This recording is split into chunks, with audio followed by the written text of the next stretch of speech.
So I was born in California. My parents immigrated here, and then when I was like 8, my parents moved me back to the Philippines. They wanted us to finish schooling there and keep up with their business there. So then after college, they're just like, all right, you're done. Go back to the States. Yeah, okay, but leave like now. we would like visit every now and then. That's cool though. You got both. Yeah, we would visit every now and then, and they're just like, all right, nothing for you to do here. Go back to the States. And I'm just like, okay. And was there more opportunity here after school in the Philippines? I don't know. See, You're not because like sure? I wasn't sure where I was going because like elementary school, I always said that I wanted to be a computer engineer. And then I get to high school, I said that I wanted to be an accountant, a CPA lawyer. Okay. And then I go into college and then I say I want to be a psychologist, and here I am now, a behavior analyst. So like I had no real plan. So yeah, I mean, one thing kind of led to another, but it was you got to figure it out as you go. Kind of winged it a little. So. Hey Zach, how are we doing? Yeah, we're good to go. We're good. Cool. Do you want to just test your headphones? That way you can hear him too, because he'll chime in every once in a while, and the voice of God. Hello. All right.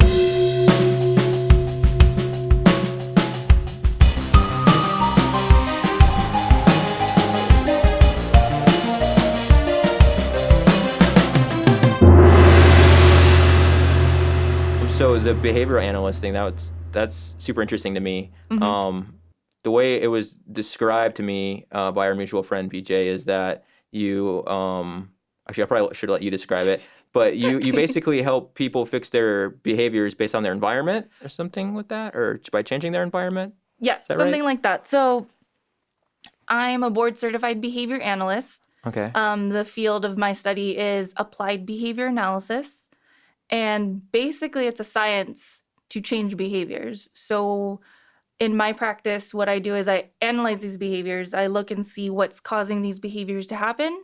And I change things in the environment. So either change what people around them are doing, maybe change routines, maybe change schedules, and kind of teach better behaviors to replace those problem behaviors. Gotcha. What kind of clientele are you working with? Are you working with specific people with specific problems? Right now, I'm working in a clinic-based setting. So I have clients who are as young as 2. And I think the oldest I've worked with is he's turning 20, I think, this year.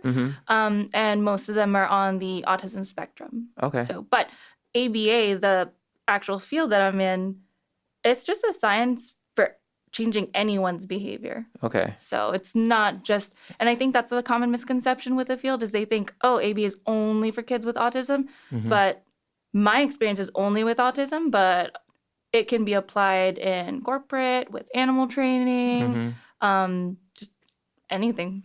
Fiancés, dogs, Yeah, you know? so like anyone, no matter like who you are, like what your passions are, or what you're doing in life, is there things that you can do to change your environment that you should consider?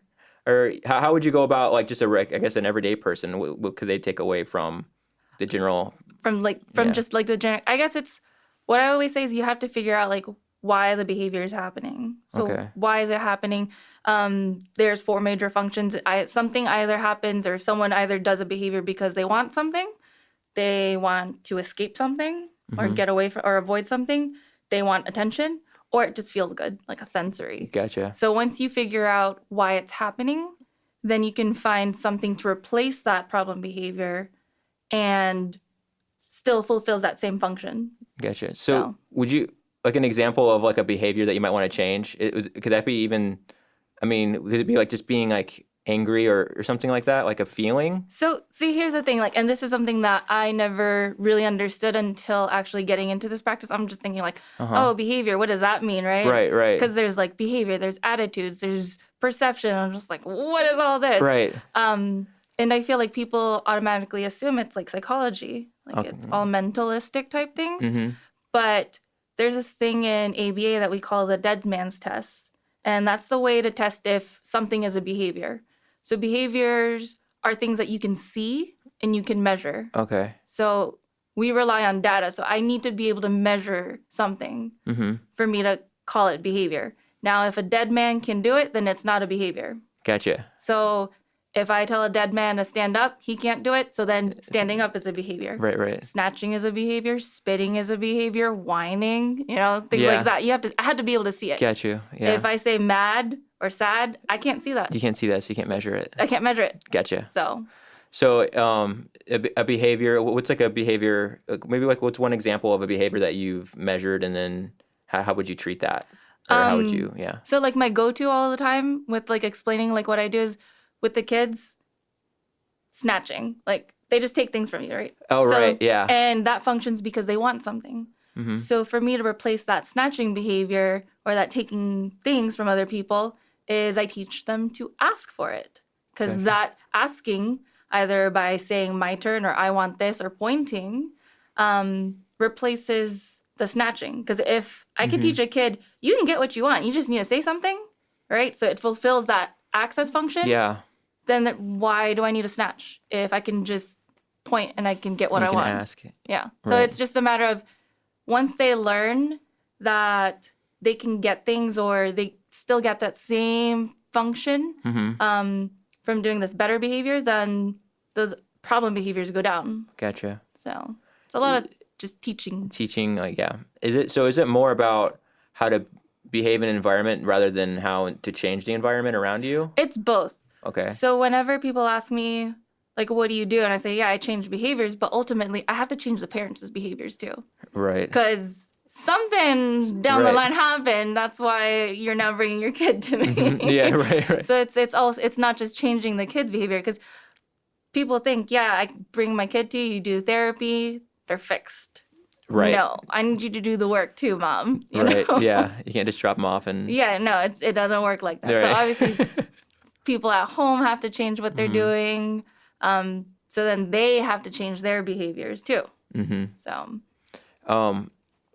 As far as autism, because I have someone in my family who's autistic, and we're always trying to kind of, or maybe, I don't know, I feel like it's hard to tell, like, people call them autistic, people don't call them autistic, whatever, on the spectrum, whatever, but definitely having difficulties with this behavior, very, absolutely, and gets put into, like, classes that, really focusing on behavior and stuff in school, and a lot of that attention's had to go into, and now that I think he actually started a new school this last year, and it's made a huge difference. So I can definitely say, yeah, his environment wasn't suiting him before, at least at school, and I think with bullying into kids, other, I'm sure, which everyone responds to that differently.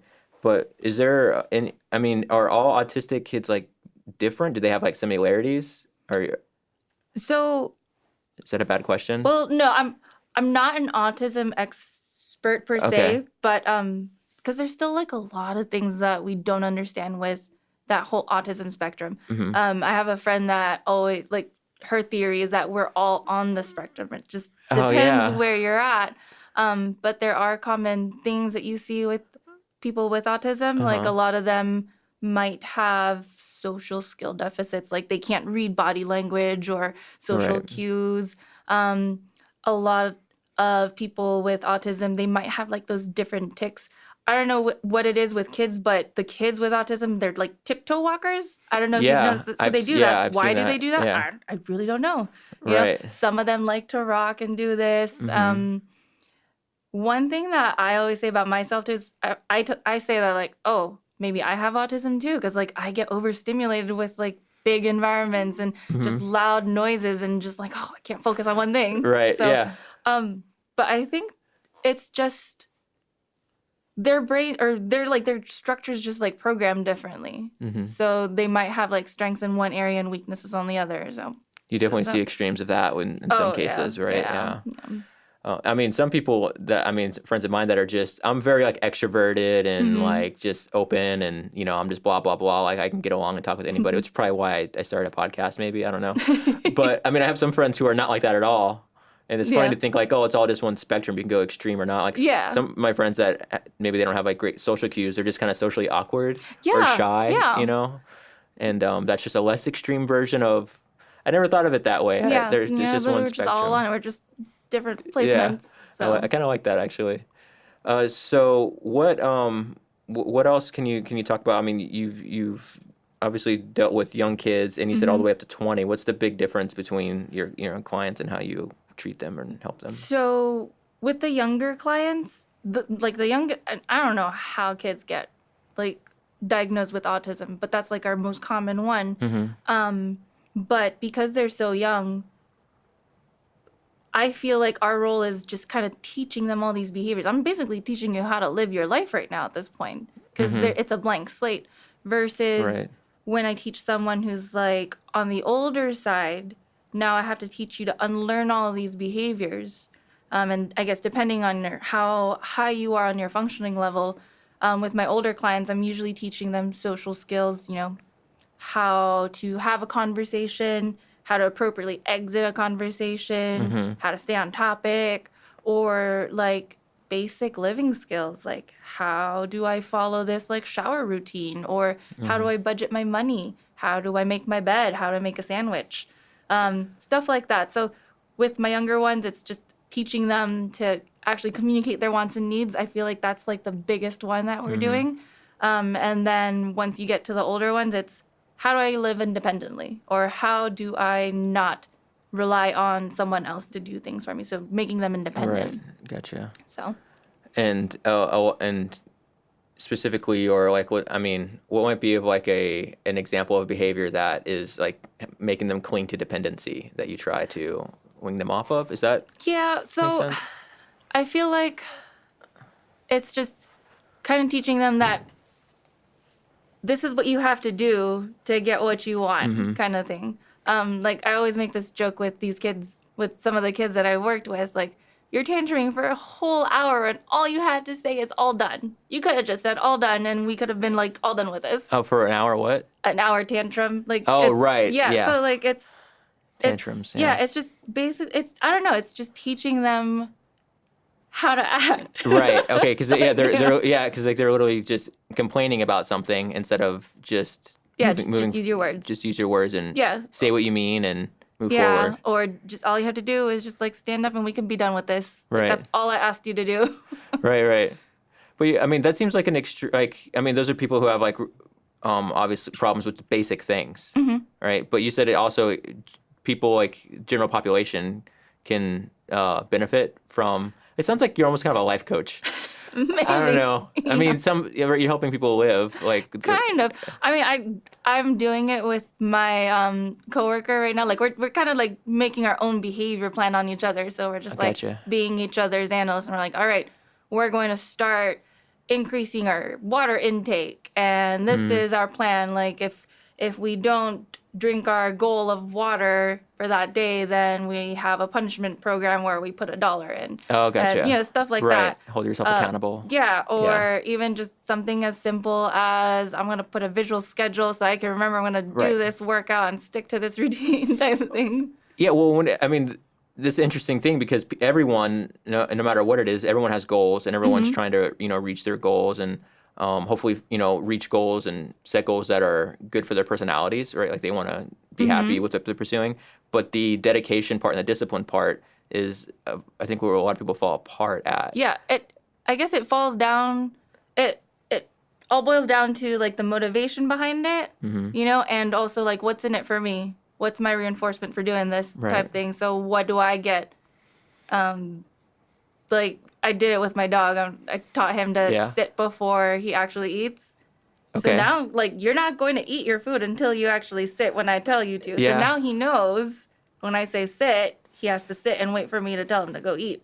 Do you have kids? No, not yet. Not yet, but you're going to have like the Oh best my behaved gosh, kids yes. ever, aren't you? I'm like so excited. All of our friends are like, your kids are probably going to have graphs all over the place and behavior goals. I'm like, yeah, but I made the shit out of these I kids. kind of want to know like how you teach kids to behave because it's interesting. I don't know. I don't know how. You can They say experiment it's on your different kids. though. They say that when it's your own kid, it's harder. I'm like, nah, I think I can do it. I think I Right. can do it. So Because part of you wants to just squeeze them and love them. squeeze them and love them yeah. and call them, but then also at the same time, like I know I should know better than that. I don't know. Yeah. We'll see. Because you're also We'll going to see. push them out of the nest one day. Yeah, Right? So you can't yeah. squeeze them and love them forever. But yeah, watch can- out for those yeah. graphs. Yeah, right? The whole wall is going to be I'm like... gonna be like taking data on these kids. right? How many minutes did you brush your teeth today?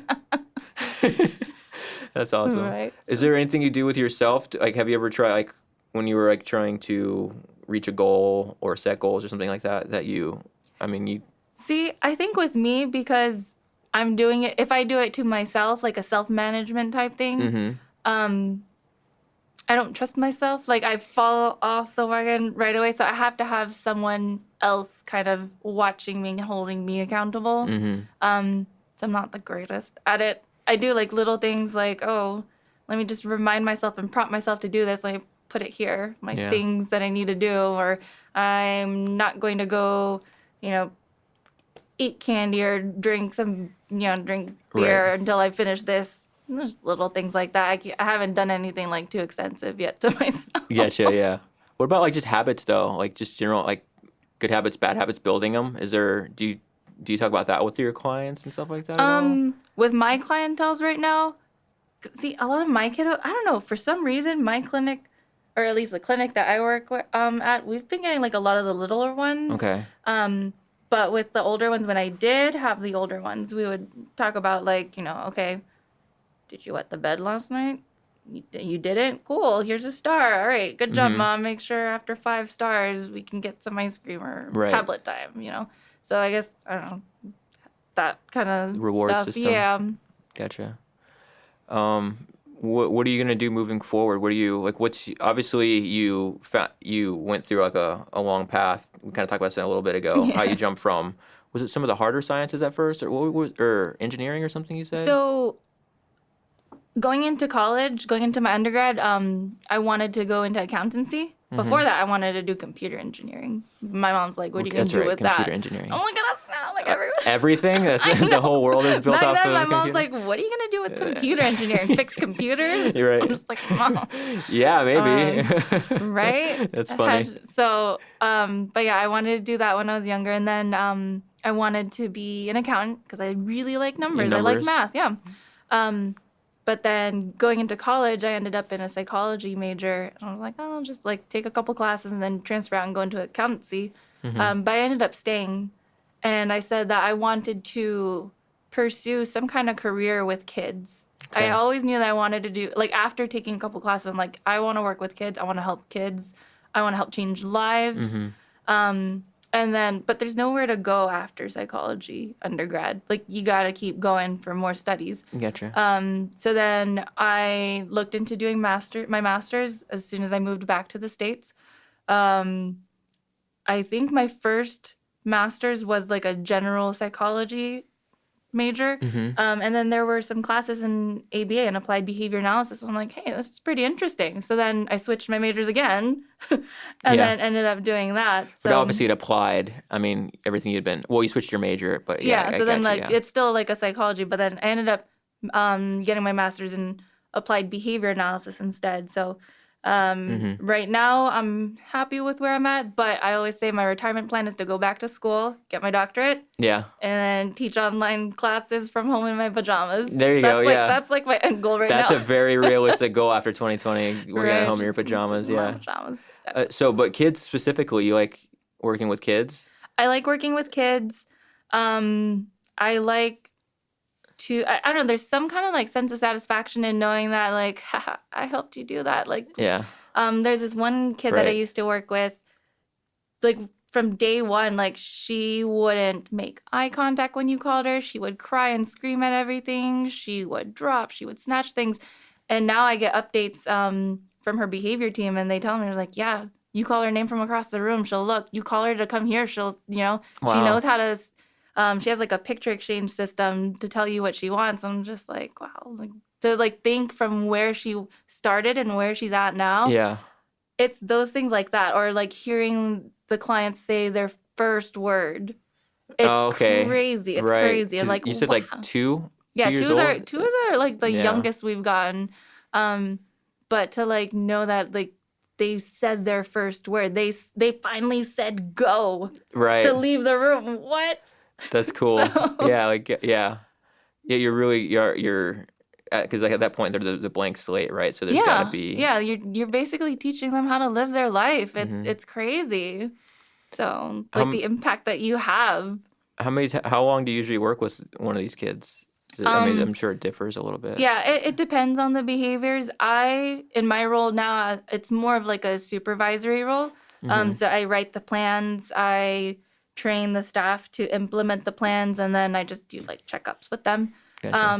But when I did used to work with them one-on-one, it would be anywhere from like 2 to 6 hours a day, and then Okay. 2 to 5 times a day. 2 to 5 times a day? Or 2 A to 5 week? times a week. I'm sorry, Okay, 2 to 5 times for a week. how many hours? It could go anywhere from like 2 to 6 hours. Wow. Yeah, Yeah. it's intensive, like one-on-one therapy. What so. what kind of environment are they coming? They're coming to you, right? Yeah, so they And come. So what's so your we're- office space? Is it an It's office? it's a clinic. So we have like therapy Yeah. rooms, and we have toys that we put up on shelves so that you know you can't reach it. You gotta ask. You gotta point to it. You gotta Gotcha. say ball or whatever. So it might look like just like a room with toys, but there's like purpose to it. Is that you kind know? of what the kids are thinking? Or they're there to play, or they're Yeah, there? like that's what we say. We're like, oh, come on, let's go and play. You Yeah. know, let's find some toys to play with. But they don't know. I'm gonna make you ask for it. Right, and they're like, "Wait, I'm a science experiment." They don't even know. Yeah, No. but these they know. Do they figure it out? I know that they know. There's I feel like adults they underestimate the intelligence that these kids have. Mm-hmm. They are smart. They know how cute they are. They know that if they Right. cry, mom will give in. Right. I'm just like, I can see past your cuteness.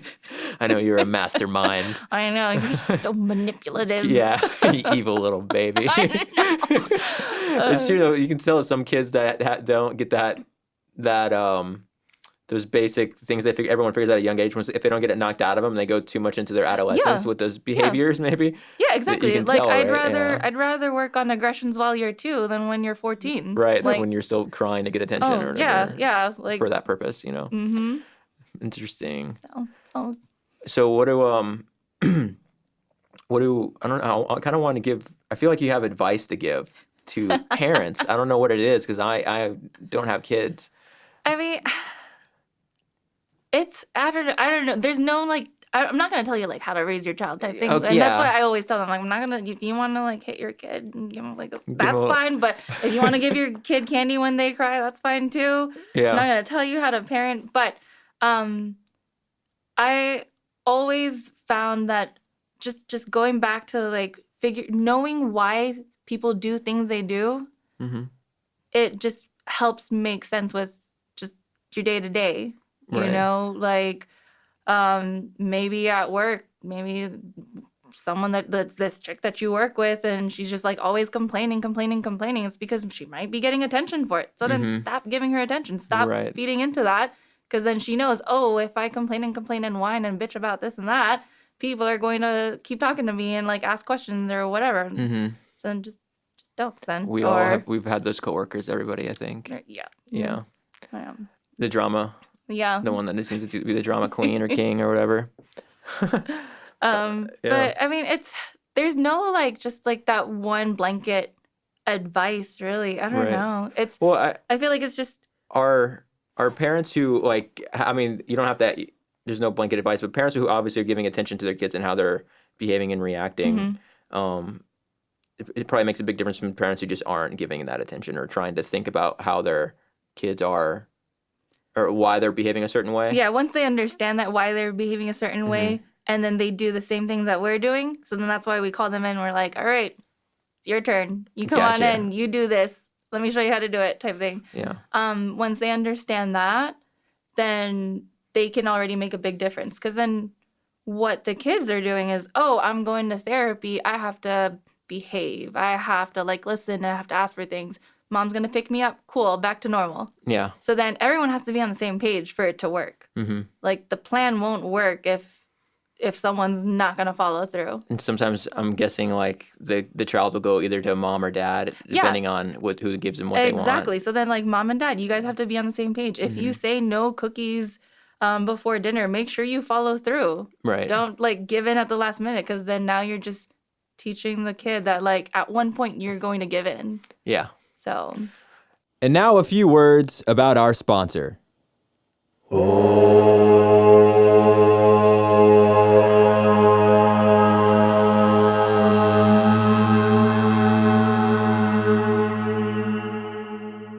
Castle Door Studios is a music production house located in Orlando, Florida, and it's where I choose to record episodes of The Orange Lando Show.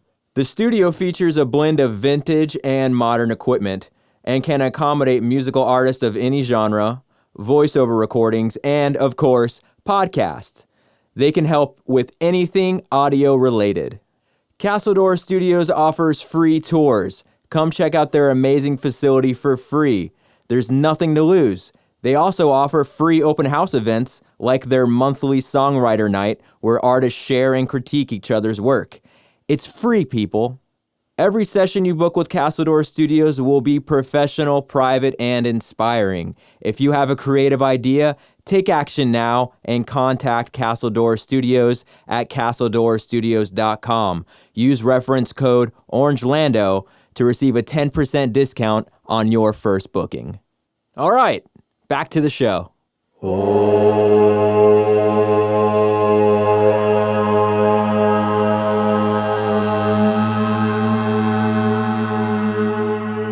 Something that I kind of bring up a lot more and more on the podcast because it's a specific interest in mine is yoga.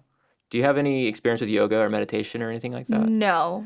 Okay, no, it's okay. Yeah, because one thing that kind of interested me about the behavior aspect of your who you are, like what you study and practice and teach, is one of the things that I've tried to do is change my own behaviors, and I found for me, giving myself time each day to get a little bit of physical exercise, which is a yoga practice that I do regularly, but then also to kind of reflect on the thoughts that come up while I do that.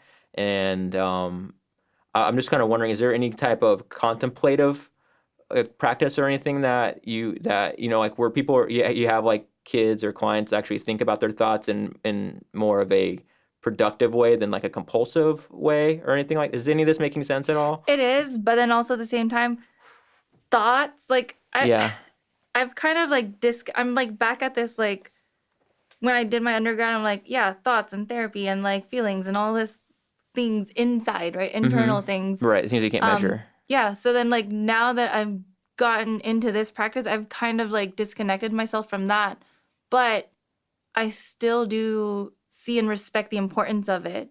It's just, it's not something that like I'm no longer like trained in that anymore. Got you. And there are these, people in the field that we call like more the radicalists, because they do give importance to these internal things, these private events.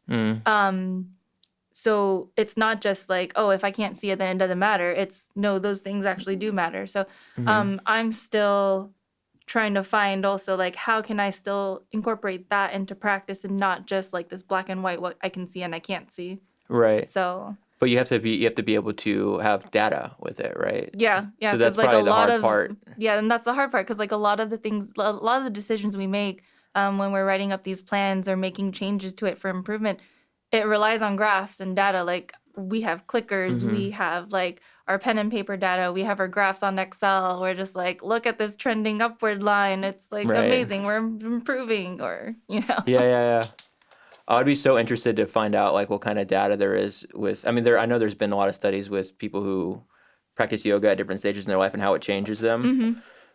I've just never. I've read like articles that talk about the studies. But that's something, I don't know, like, it's a personal interest of mine. That's the only reason I bring it up, yeah. Another interest that you do, though, is BJ told me you're like a part-time choir singer, and we were talking about it a little bit. Do you still sing? I do, but since COVID happened, we all just took a break. And so I kind of grew up singing in choir groups, but also at the same time outside of that, like I just like singing for myself, just like, like I have a guitar at home, like I taught myself to play the guitar. Yeah. I don't do it professionally. It's more of just like a hobby leisure type thing. But then when I moved here to the States, I didn't have that choir group that I used to have. Like in college, like we had our choir group and we just like did a bunch of different things.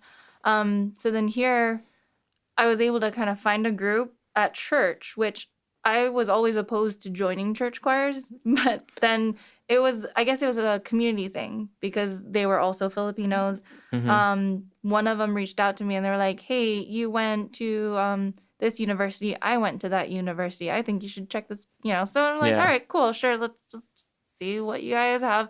And then I remember the first couple times that I went and joined the choir, I'm just like, let's work on this, guys. Yeah. Where's the sheet music? No sheet music. Oh, we're just going off It of was just- memory. oh, okay. So it kind of killed me inside, and I'm just like, I want to help you guys. Let me help you guys.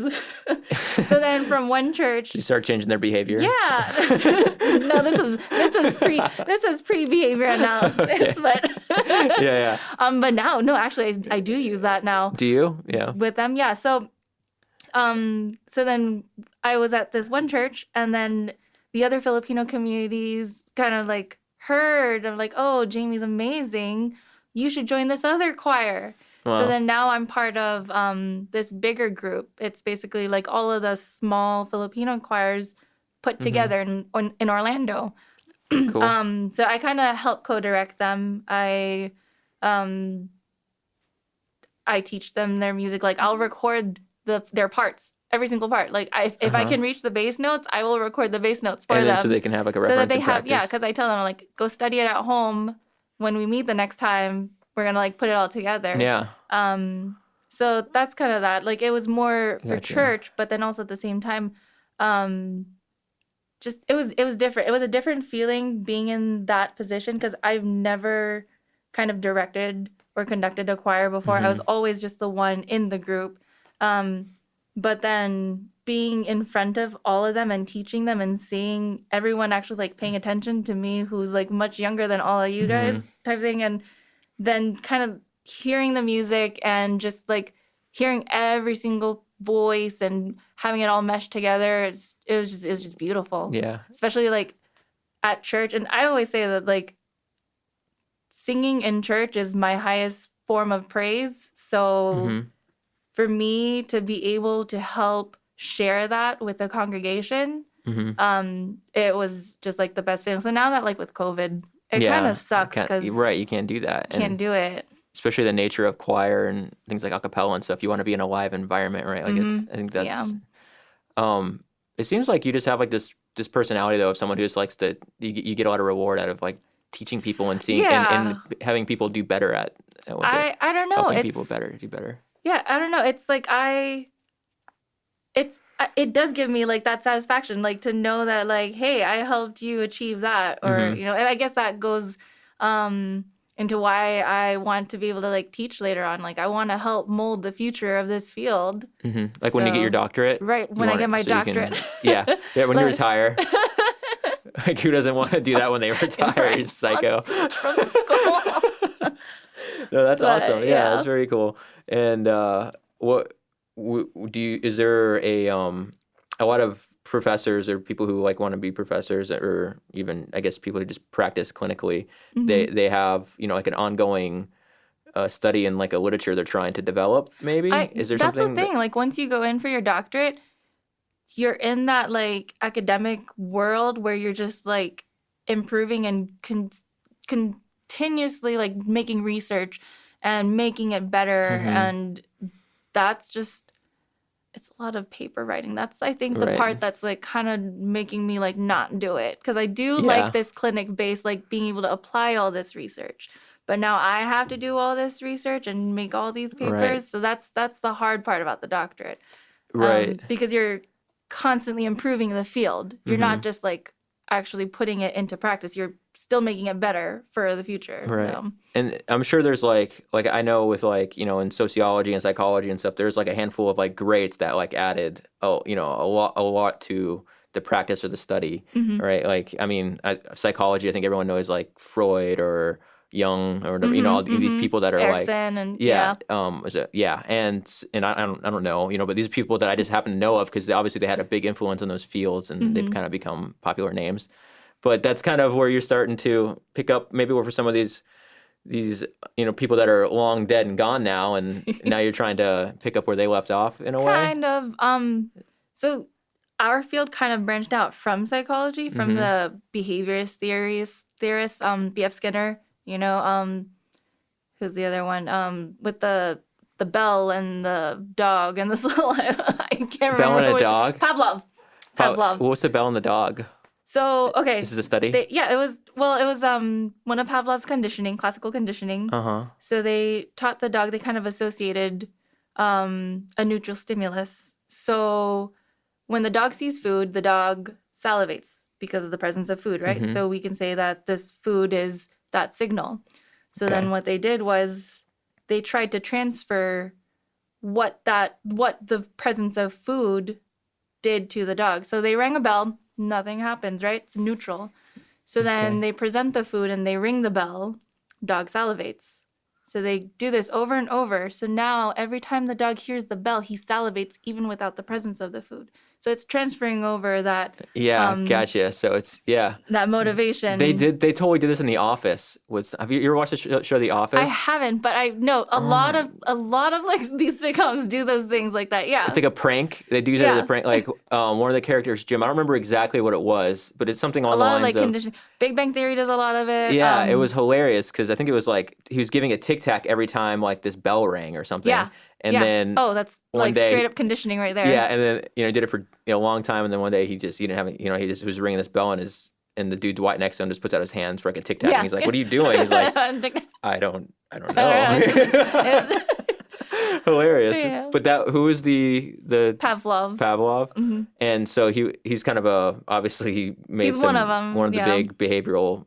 I guess he added a lot to the. Yeah, there's a long list of them too. So, how do you come up with a study like that? Like, I mean, what kind of? I mean, do you look at something like that and think like, what kind of hypothesis should I work towards? Do you ever especially with kids and stuff? Do you? Not really, but then also I guess it depends on what you're talking. There's just so much out there. Gotcha. So there's so much research out there. So it's just a matter of let me see if I can kind of recreate this and make it work for my, my practice. Right. Apply it to different. Yeah. Gotcha. I don't think I've ever kind of completely replicated it most of the time because when those research studies are done, they're more in a lab setting. So I kind of just grab those and kind of tweak it to how I need it to be. I'm trying to think if I did one. I had a kid while back, and he did this thing where he would script. So he would just scripting where we call it vocal stereotypy. So it's any kind of vocalizations, words, phrases, sounds that have no context to what we're doing. So I had this kid who would script Peppa Pig. Have you heard of Peppa Pig? The cartoon? Yeah, the cartoon, British accent. Yeah. Yeah, this kid is American, had a British accent from all of Peppa Pig. Wow. Just straight up script and just say all the all time? These lines. Yeah, just say all these lines. That's how he would always communicate. He knows how to communicate. He knows how to effectively communicate, but then also he had these scripts that he would just go through these lines. Okay. So that was preventing him from communicating effectively, and it was making his appropriate communication words, kind of regress. So then I did this quick treatment plan with him where we would let him script, but you couldn't script more than X amount of times. He didn't know how many. It was more of we did this almost like a punishment procedure and redirected it. Okay. So let's say our number for that day was 5. So in a span of 2 minutes, you can script 5 times. It was that high. So then once he got to his 6th time, he was already doing that. Yeah, it was already even so more high. So yeah, gotcha. Wow. So then let's say how old was he at that time? I want to say he was 5 or 6 maybe. Okay. Wow. So then what we did in the treatment plan was because we tried reinforcement procedures with him and it wasn't bringing it down. So in our code of ethics, you have to exhaust all reinforcement procedures before going into a punishment procedure. So our punishment procedure wasn't as invasive anyways. So what we did was if we were going to let you script 5 times because, it's a sensory thing, it makes you feel good, can't replace that. On the 6th time, if he, every time after the 5th time in that 2-minute interval, what we would do is we would kind of interrupt what he was doing and gave him demands like, all right, Stuart, touch your head, touch your nose. What color's my shirt? What color? What sound does a dog make? All right, you can go back. Remember, you gotta use nice words. You gotta like stay quiet, type thing. So then that over time decreased the amount of scripts that he made in a day, because he knew like, oh, if I script too much, you're gonna like make me do all these random things. Yeah. But before you do that, you try to reinforce positive things. Yeah. So then we want to make. What's the difference between like how do you reinforce? And see, and this is like the weird part about the verbiage with everything. Okay. When people hear the word punishment, they automatically think, oh, you're gonna hit me, or oh, something bad, something aversive. Right. And I'm not a big fan of like the terminology that we have, because it's misleading to the general public. Gotcha. So in our field, reinforcement means that we're trying to either add or take something away with the goal of increasing future behavior. Okay. Add or take something away. Yep.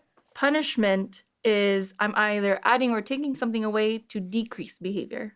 Gotcha. So then now we have positive reinforcement, negative reinforcement, and then positive punishment. Boy. Okay. And negative punishment. So with him, because you were trying to reduce the scripting, you were using positive punishment because I was adding something in. See, you got it.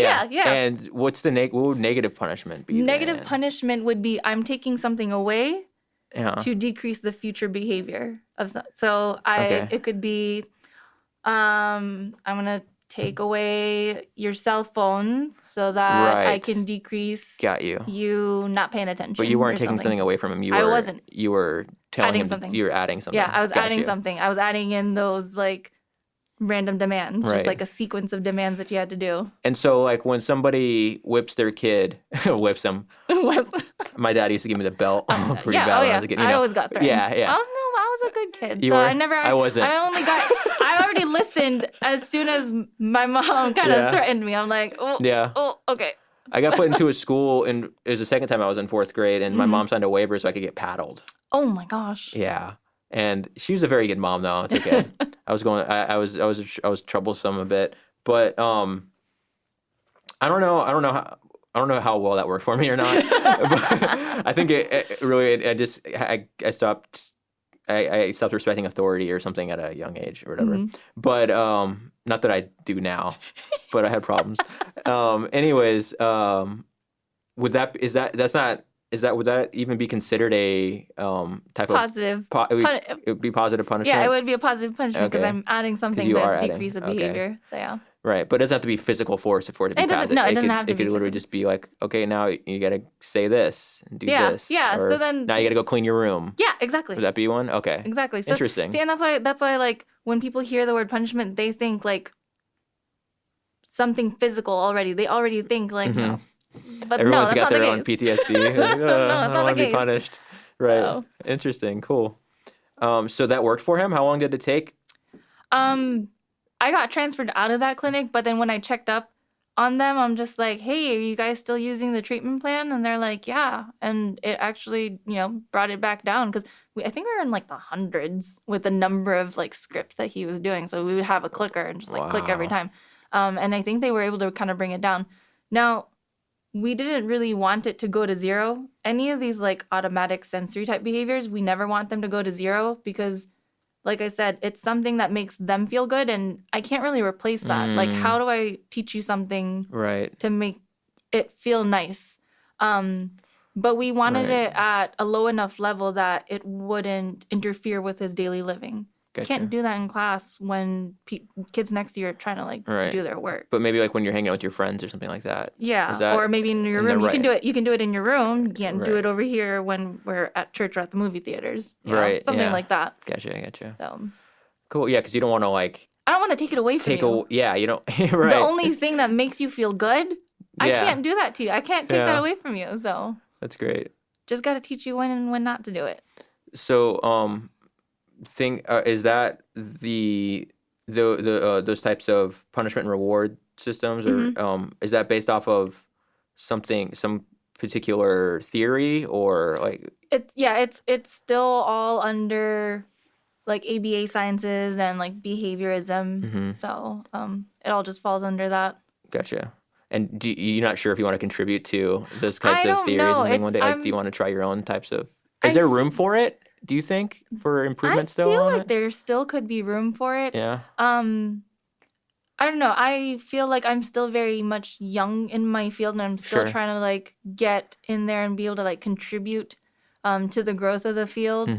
But I feel like one thing that we do need, like us as a field, to be able to kind of improve on is just like respecting cultural behaviors also at the same time. You know, just being culturally competent, because everything is not just based off of one singular group of people. Like we have to know that some behaviors might happen because of other cultures. Right. So Imagine America because of the whole melting pot thing. exactly. You get I can't a just whole say range that. of I can't say that this one cultures. thing will work because it worked for this group. What if this group, when they at that time when they did that study, was just all white male children? How Right. do I apply the findings of that study with my now female brown descent client? You right. know? Yeah.